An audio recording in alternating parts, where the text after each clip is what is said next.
7 core northern states. The Igbos must listen carefully in order for us to trace our ancestry from where it comes. In the words of Marcus Garvey, a famous philosopher, he said that any man without the knowledge of his history and roots is like a tree without the necessary taproot. And so it is that the origin and roots of the Igbos could be traced to Israel, home of Jacob. Jacob was the father of Israel, who had 12 sons, namely Reuben and Simeon, Levi and Judah, Dan and Naphtali, Gad and Asher, Issachar and Zebulun, Joseph and Benjamin, written in Genesis chapter 29, verses 30. The 12 sons of Jacob later became the forebearers of the 12 tribes of Israel. Gad in this order was the 7th son of Jacob, who had 7 sons, namely Zephon and Hagi, Shuni and Esbon, Eri, Arodi, and Areh. Go to Genesis chapter 46, verses 16.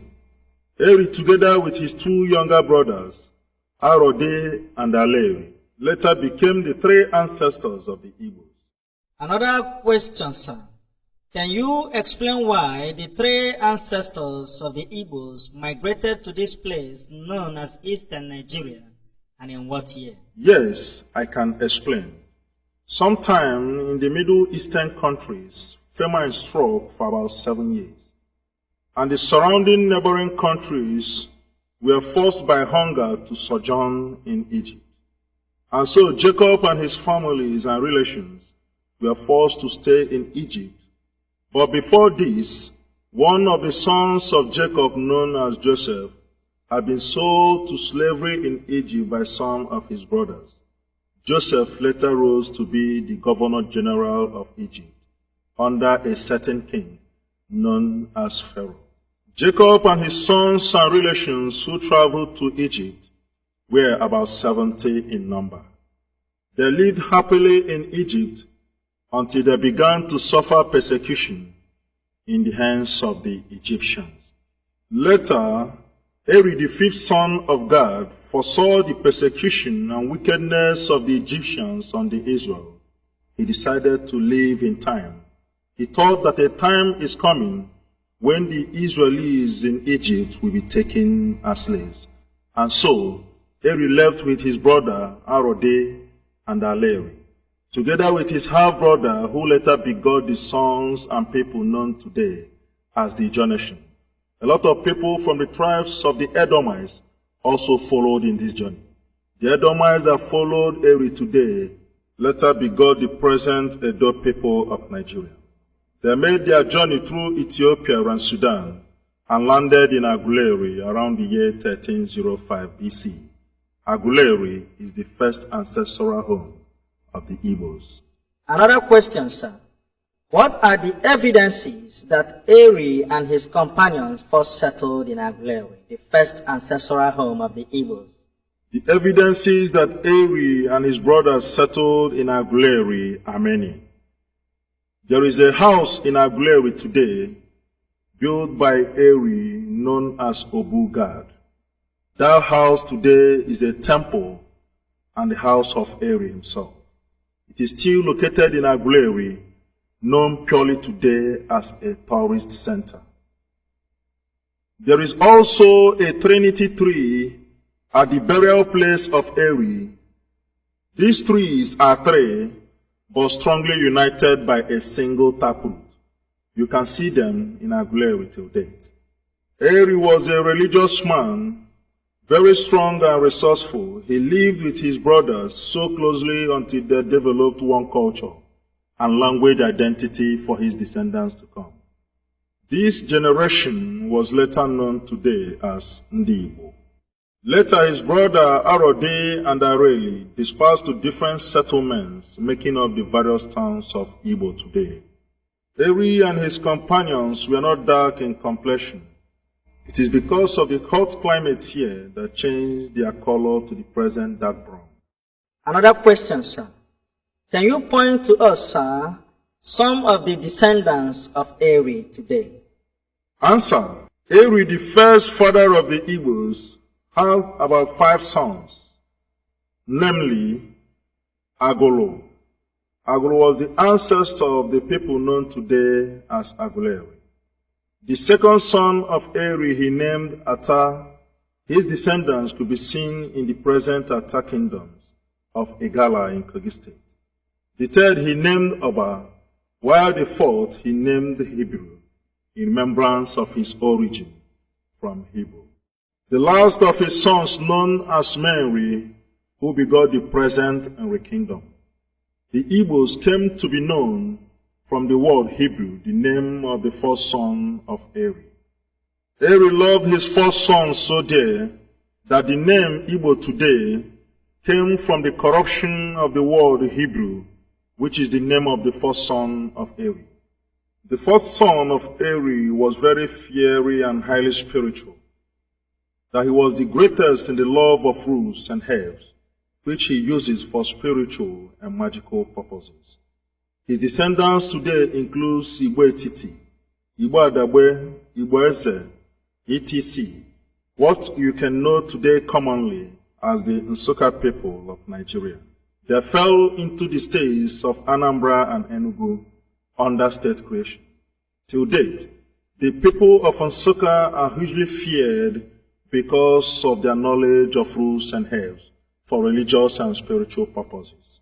Other descendants of Eri in the present Igbos include Nsukka, Enugu, Oka, Onisha and Nnewi, Ila, Abo, Wale, Ogwashuku, Ibuzo, Asaba, Eziago, Neni, Adazi, Oko, Oreri, Nri, Mpo, Okija, Nando, Nnokwa, Achara.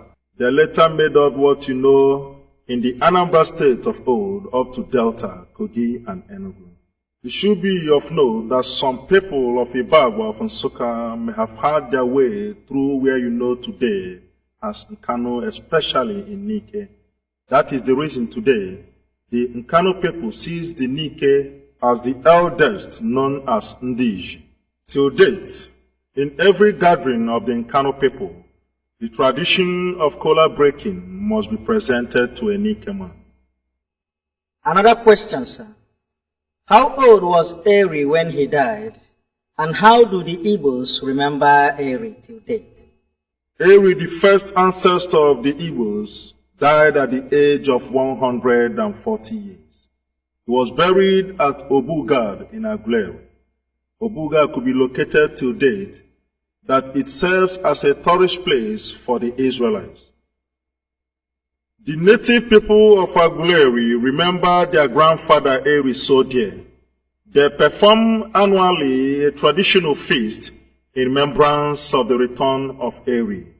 The Igbos, while describing a very long time ago, used to say Mberi or Erimbe, meaning long time ago.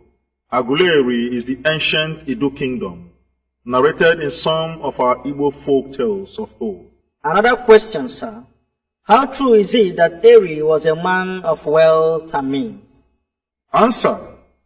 Eri was wealthy and resourceful, almost like his great-grandfather Abraham.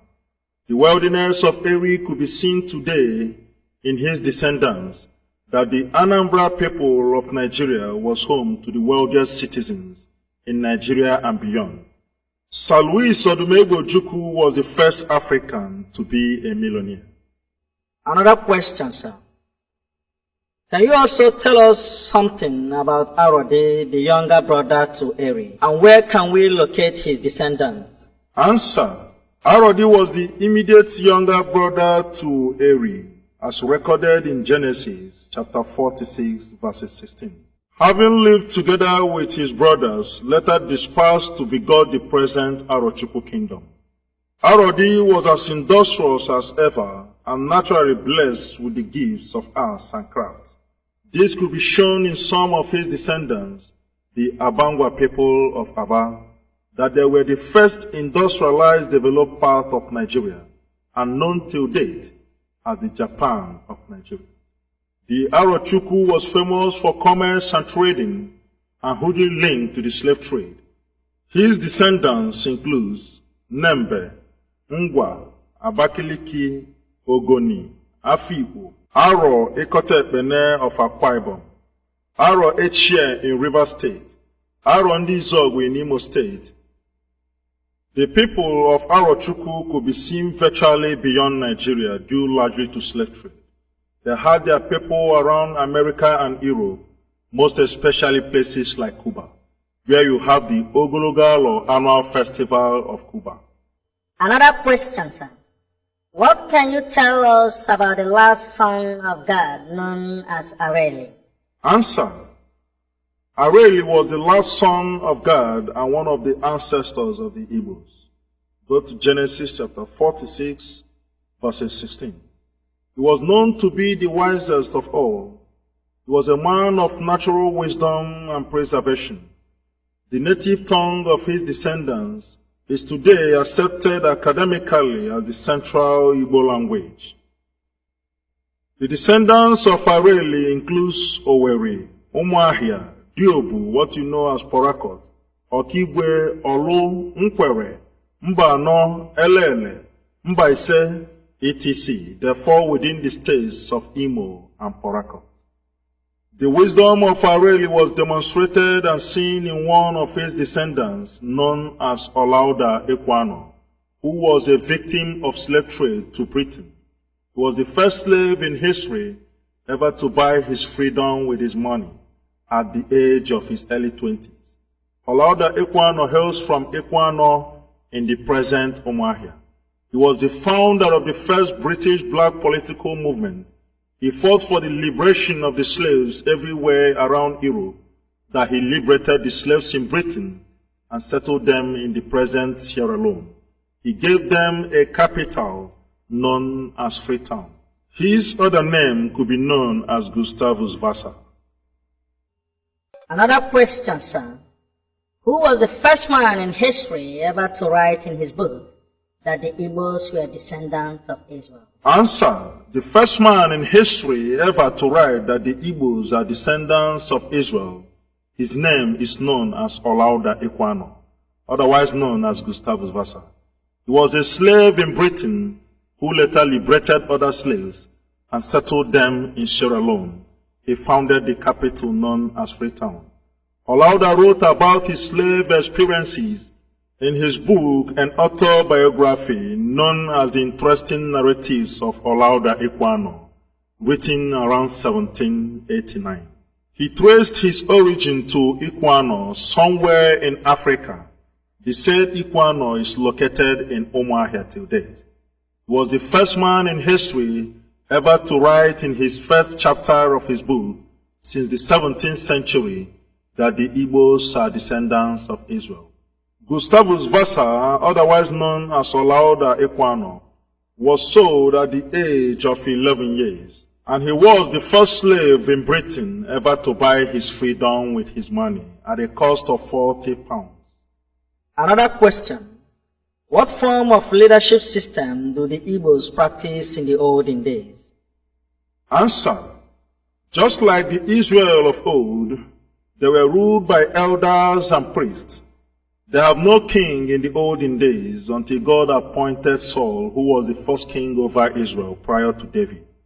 And so it is that in the olden days, the Igbos were ruled by elders and priests and council of the people. Today one can observe that since the settlement of the first Igbo ancestors, the Igbos were ruled not by kings, but by titled men and elders and the priests of various oracles.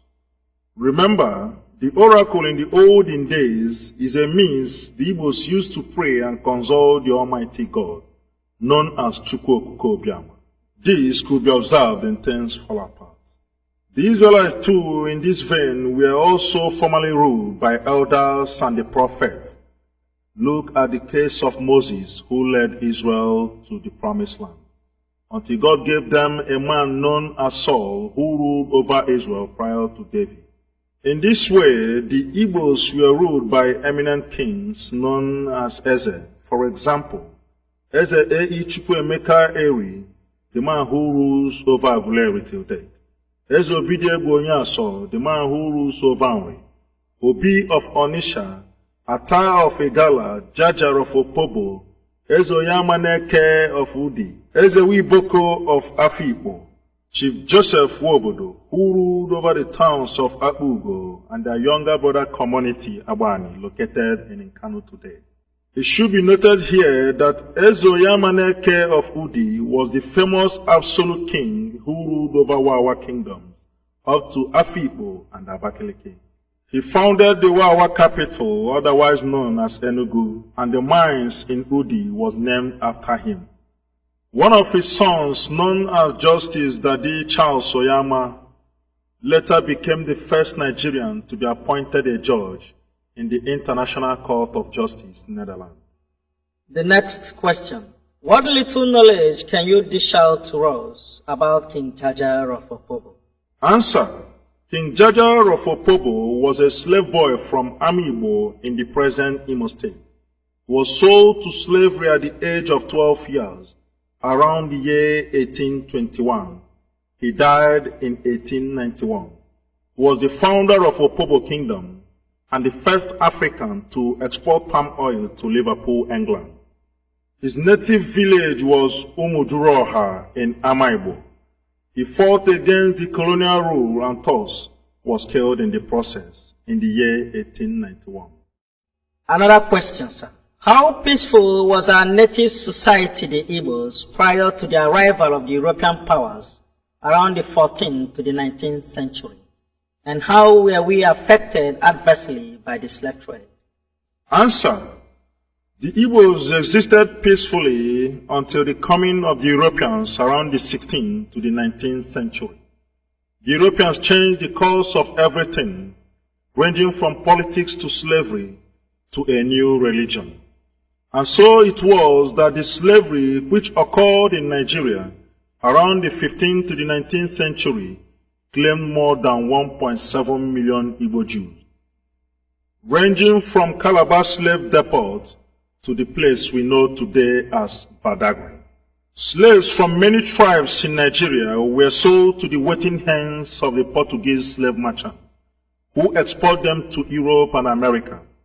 An unsuspecting innocent victim was taken forcefully against his will and shipped to either Calabar or Badagry, the land of no return, wherein the journey begins heading to western destinations.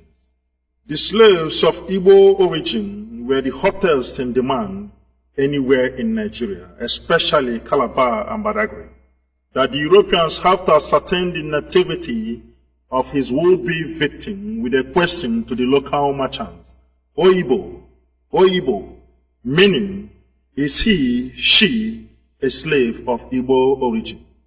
They quickly pay in high price for the Igbo slaves, and in this way, the traders came to be referring to the white men as Oyibo people, because of that very question at Badagry and Calabar slave depot. All over Africa, the white men came to be known today as Oyibo, while the Igbos called them Ndi Oyibo. Another question, sir. Can you point to one or two families or nations in the world where the Igbos were sold as slaves? Answer.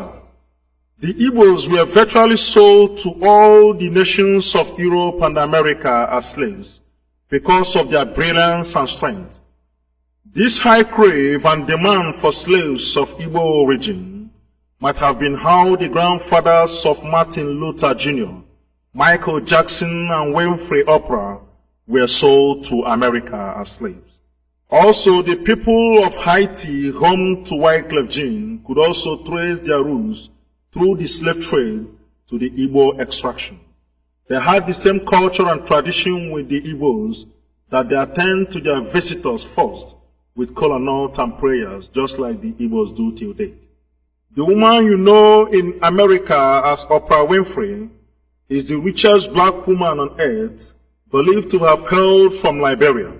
Remember, Liberians were made up of hoodly slaves deported from America into a place known as Liberated Area, otherwise called Liberia today.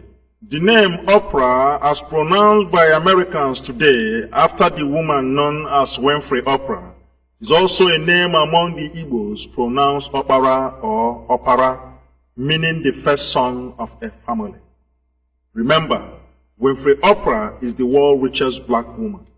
There was a time in history when the slaves of Igbo origin in America gathered to drown themselves in a sea known today as Igbo landing in America.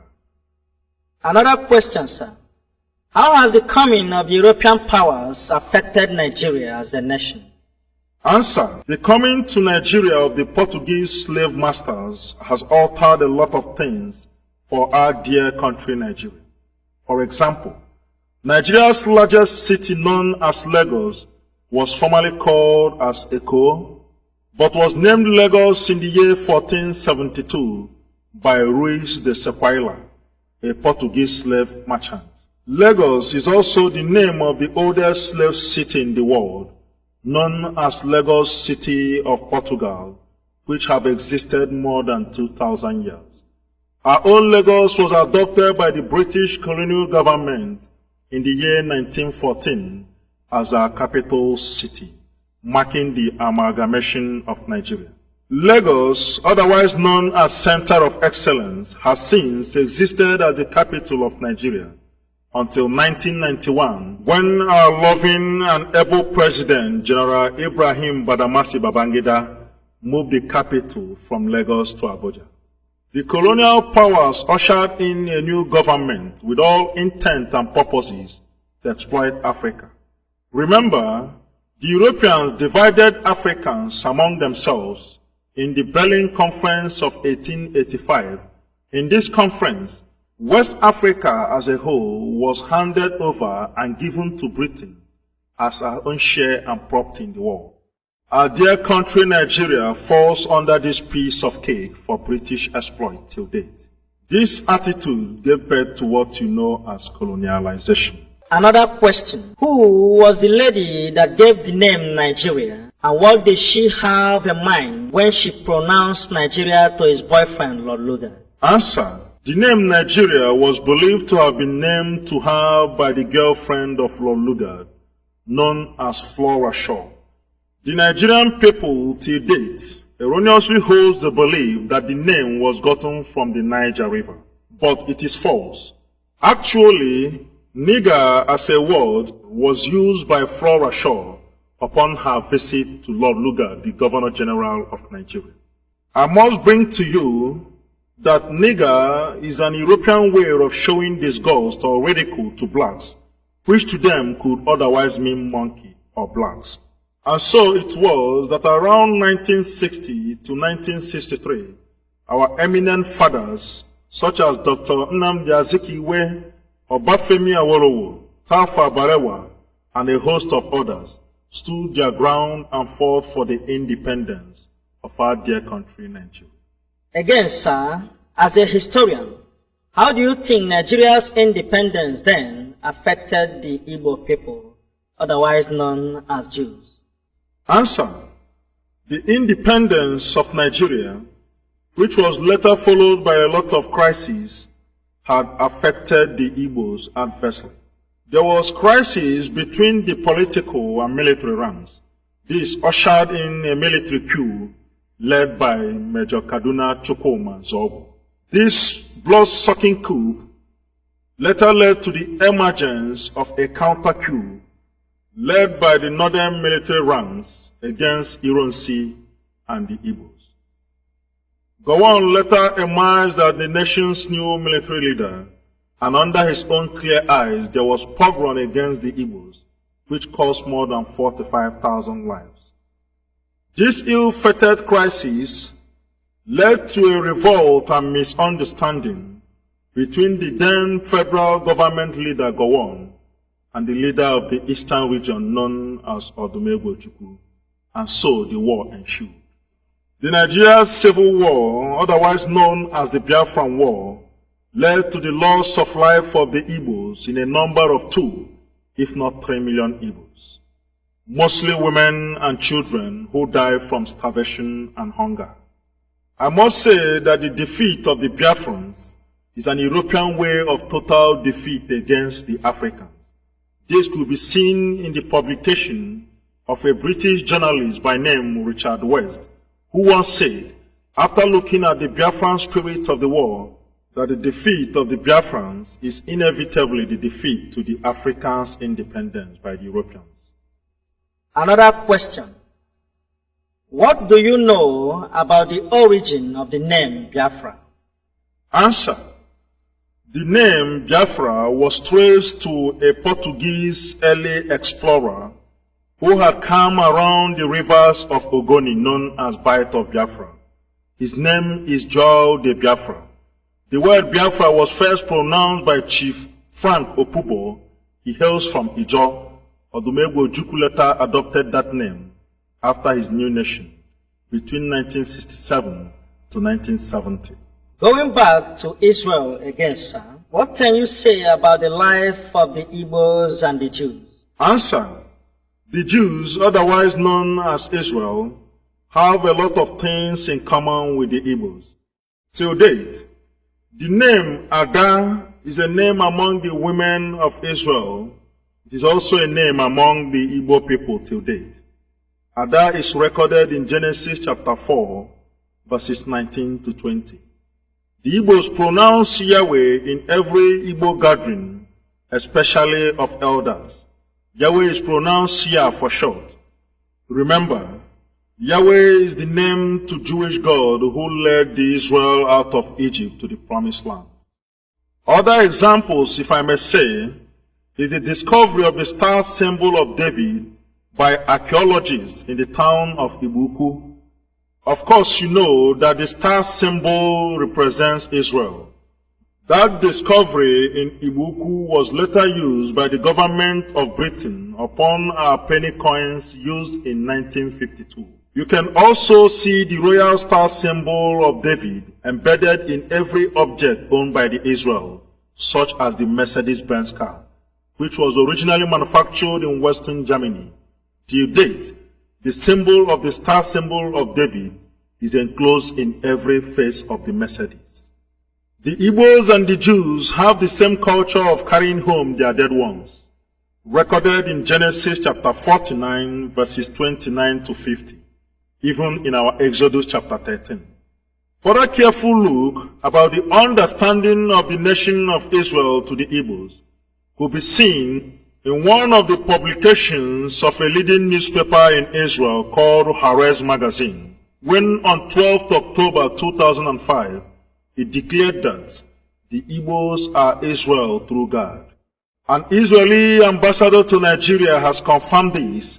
His name, known as Noah Kaz, he said that I am sure the Igbos are descendants of Jews. This report could be seen in our Daily Sun newspaper of March 28, 2004.